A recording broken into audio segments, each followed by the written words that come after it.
All right, last one of the day. This is the feel-good moment. Simple tweet.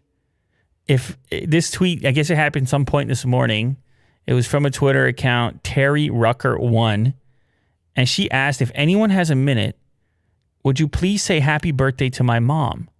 She's alone and she's 82.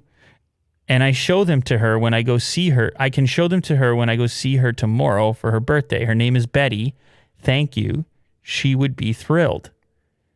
And so it's just a simple, I mean, I presume this person doesn't have a major following.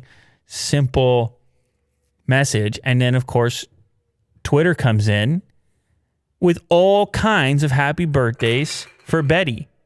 About what did you say? How many at the time before we start filming this? Was it like thousands? Yeah. 10,000? I don't remember. It was many thousands of happy birthdays. Yeah. In fact, the name Betty was trending on Twitter. Mm-hmm.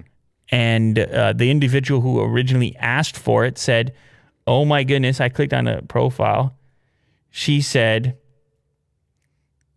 Jesus Christ, you are the greatest, most caring, loving people. All the birthday wishes for my mom have made me cry.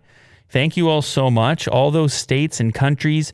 She's never seen anything like this. If I have to stay all night with her and help her read each one, we will. And then after that, y'all, I think Betty is trending #1 in the U.S. You're the absolute most awesome, wonderful people in the world. Thank you all so much. So look at that. So much. Humanity is saved. Taking it out on a positive note. Happy birthday, Betty.